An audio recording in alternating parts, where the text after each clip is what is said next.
नमस्कार मंडळी, मी आज तुम्हाला भोपळ्यापासून थालीपीठ करून दाखवणार आहे. एकदम पौष्टिक आणि हेल्दी. त्याच्यासाठी मी काय काय घेतलेले दाखवते तुम्हाला साहित्य. तर इथं भोपळा घेतलेला आहे, दुधी भोपळा, कोबी घेतलेला आहे, थोडासा गाजर घेतलंय, एक मुळा घेतलेला आहे अर्धा, आणि 5-6 मिरच्या आहेत, हिरव्या मिरच्या, आणि कांदे घेतलेत 2-3, एक लिंबू घेतलेले. तर आता हे मी पूर्ण धुवून घेतलेलं आहे स्वच्छ.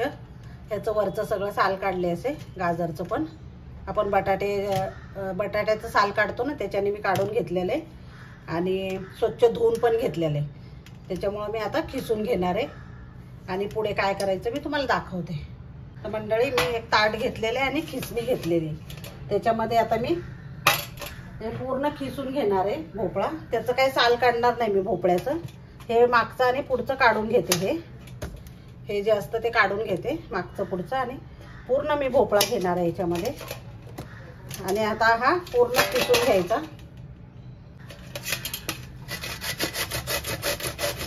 ते आता मी सगळं खिसून घेते आणि मग तुम्हाला हे बघा अशा पद्धतीने खिसून, किंवा जाड खिसणी घेतली तरी चालेल. माझ्याकडे बारकी आहे, बारीकच घेतली, मोठी पण आहे पण मी घेतलेली नाहीये. तर मी खिसून घेते भोपळा. तर मंडळी, मी पूर्ण भोपळा खिसून घेतलेला आहे. हे बघा किती छान झालेलं आहे, मस्त आणि हेल्दी आहे. नाश्त्याचा एक प्रकार आहे, खूप वेगळा आहे आणि पौष्टिक आहे, पोटभरीचा आहे.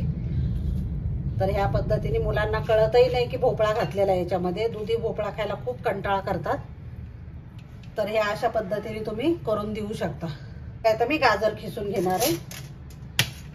सगळं चिरून झालेले आहेत भाज्या. तर मी दाखवते तुम्हाला. आता हे सगळं ना टाकून घ्यायचे, सगळ्या भाज्या. कांदा इथं मी चिरलेला आहे, तो पण टाकून घ्यायचा. मिरची आहे, हिरवी मिरची, आणि कोथिंबीर खूप सारी. कोथिंबीर भरपूर घालायची, बारीक चिरून. मिरची पण बारीक चिरून घालायची. आणि इथं खिसलेल्या भाज्या आहेत. इथं कोबी आहे, इथं मुळा आहे, आणि हे गाजर आहे. तर जेवढ्या तुमच्या मुलांना आवडतात, मुळा नाही घातलं तरी चालेल, किंवा कोबी कुठलंही, आणि शिमला मिरची घातली तरी चालेल. जे जे मुलांना आवडतं ना, त्या त्या भाज्या तुम्ही ह्याच्यामध्ये घालू शकता.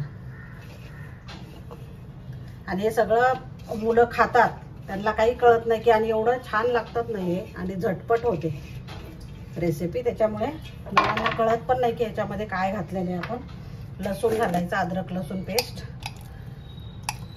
1 चमचा मोठा.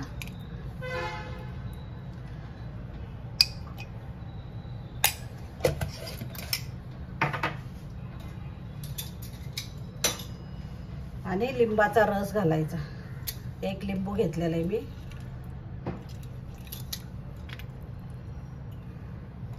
एक लिंबू येते पूर्ण. 1 लिंबाचा रस घालायचा, चटपटीत होतं एकदम.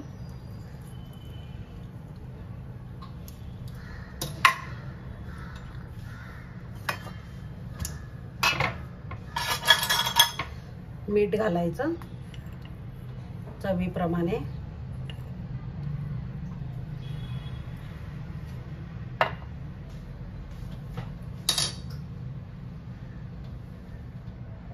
हळद घालायची 1 टीस्पून, कलर छान येतो मस्त. आणि हिंग घालायचं अर्धा टीस्पून. थोडीशी काश्मीरी लाल मिरची पावडर आहे, ते घालायची 1 छोटा टीस्पून. आणि लहान मुलं खात नसतील तर नाही घातलं तरी चालेल. हा फक्त कलरसाठी थोडीशी मी टाकलेली. तर मंडळी, धनापूड 1 टीस्पून घालायची, जिरापूड 1 टीस्पून घालायचे,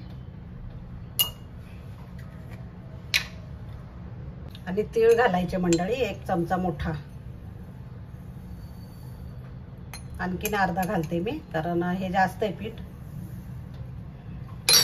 तर तीळ पण घातले, मीठ घातले. तर मंडळी, ओवा घालायचा 1 टीस्पून. हातावर असा क्रश करून घ्यायचा ओवा. खूप छान टेस्ट येते याच्यामध्ये. तर थोडंसं तेल घालायचं 1 चमचा. आणि हे सगळं मिक्स करून घ्यायचं जरा, म्हणजे आपले पीठ बसतील ह्याच्यामध्ये. हे असं सगळं मिक्स करते मी मंडळी. 1 चमचा तांदळाचं पीठ घालायचंय,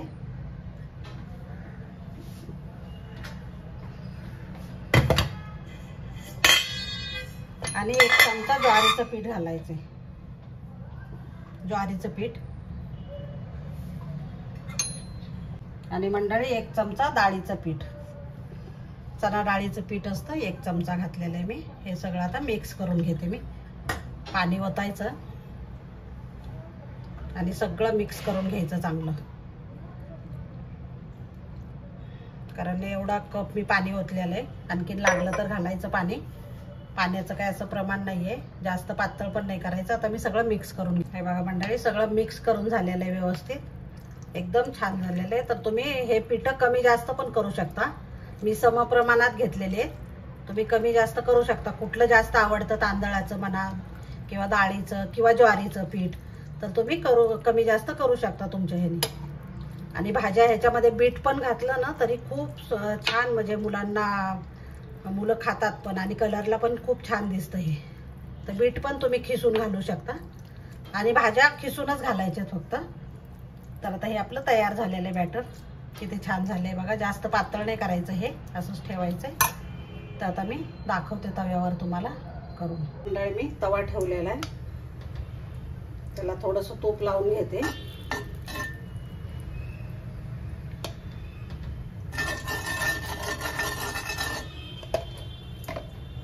त्याला भिजत ठेवायची जास्त काही गरज नाहीये.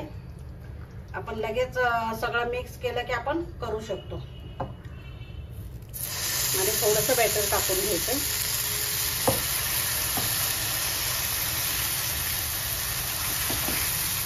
त्याचं चांगलं पसरून घ्यायचं. जास्त हे पातळ नसतात, त्याच्यामुळे जाडच ठेवायचे.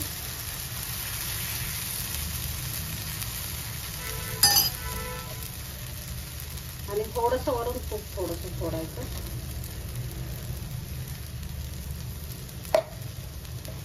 आणि ह्याला झाकण ठेवायचं 5 मिनिटं. एक साईड भाजून घ्यायची चांगली, दुसरी साईडला आपण 5 मिनिटांनी पलटणार आहे. हे बघा मंडळी, आता झाकण काढूया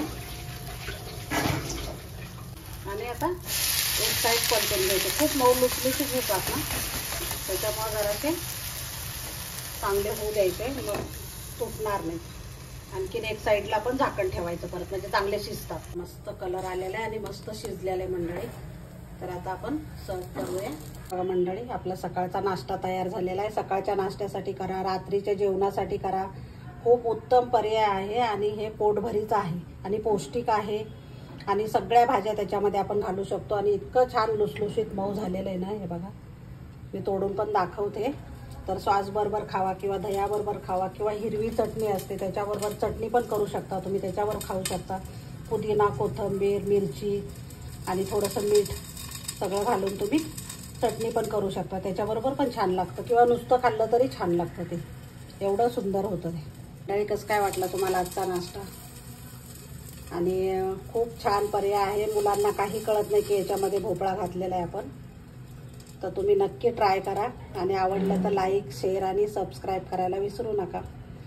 आणि मंडळी, मी मेहनत करते. एवढा सकाळी सकाळी छान नाश्ता मिळाल्यावर कोणाला तरी बाहेरचं कशाला आवडेल खायला. तर मी तोडून पण दाखवते तुम्हाला. हे बघा किती सुंदर झालेलं आहे बघा. हे बघा, तर एकदम मस्त झालेलं आहे. तर खूप छान झालेलं आहे बघा. तुम्ही नक्की ट्राय करा.